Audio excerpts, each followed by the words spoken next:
खास हिवाळ्यामध्ये भेटणारी ही भाजी आहे चंदन बटवा. काही ठिकाणी याला चिलूची भाजी असेही म्हणतात. अतिशय पौष्टिक आणि बहुगुणी आहे ही भाजी. चला तर भाजीला सुरुवात करूया. भाजीचे फक्त पाणी घेऊन छान अशा प्रकारे भाजी निवडून घ्यायची आहे. चला तर आपण सर्व भाजी निवडून घेऊया. या प्रकारे सर्व भाजी आपल्याला स्वच्छ निवडून घ्यायची आहे आणि स्वच्छ पाण्यामध्ये ती सर्व भाजीची पाने आपल्याला धुवून घ्यायची आहे. 5 मिनिटं भिजत ठेवून आपण ही सर्व भाजी एका स्टीलच्या चाळणीमध्ये निथळत ठेवणार आहोत. भाजी एकदम स्वच्छ झालेली आहे.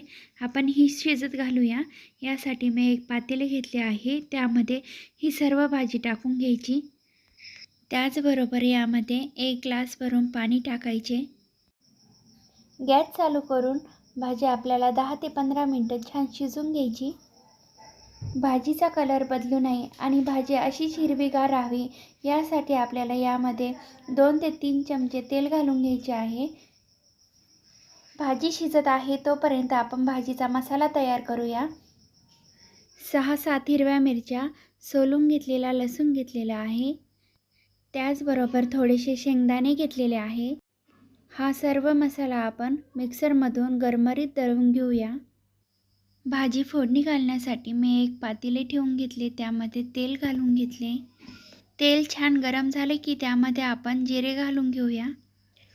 जिरे छान तडतडले की त्यामध्ये आपण बारीक चिरलेला लसूण घालून घेणार आहोत. लसूण छान लालसर असा झाला पाहिजे. त्यानंतर मिक्सरमधून काढलेला सर्व मसाला आपण ह्या तेलामध्ये छान परतून घेणार आहोत. मसाल्याचा कच्चा वास निघून जाईल या प्रमाणात कमी गॅसवर हा मसाला सर्व तेलामध्ये छान परतून घ्यायचा आहे. मेथी, पालक, शेपू यापेक्षाही चवीला अशी भन्नाट लागणारी ही भाजी आहे. भाजी फक्त शिजतच होती तरीही घरभर वास दरवळत होता. 5 ते 10 मिनिटांसाठी भाजी छान शिजवून घेतलेली आहे. आता एका प्लेटमध्ये ती आपण बाहेर काढून घेऊया. प्लेटमध्ये सर्व भाजी पसरून घ्यायची. भाजी गार झाली की ती मिक्सरच्या भांड्यामध्ये दळून घ्यायची आहे. मिक्सर पल्स मोडवर चालवून गरमरीत अशी दळून घ्यायची आहे. भाजी शिजवलेल्या पाण्याचा आपण भाजीमध्ये वापर करणार आहोत. मसाला छान परतला का यामध्ये बेसन पीठ आणि बाजरीचे पीठ घालून घ्यायचे आहे आणि हे पीठ छान परतून घ्यायचे. त्याचबरोबर मिक्सरमधून काढलेली भाजी सर्व मसाल्यामध्ये छान परतून घ्यायची आहे. अर्धा मिनिटभर ही भाजी सर्व मसाल्यामध्ये परतून घेतल्यानंतर ज्यामध्ये भाजी उकळवली होती ते पाणी घालून घ्यायचे आहे. कमी गॅस करून भाजी छान हटवून घेऊन एकजीव करून घ्यायची आहे.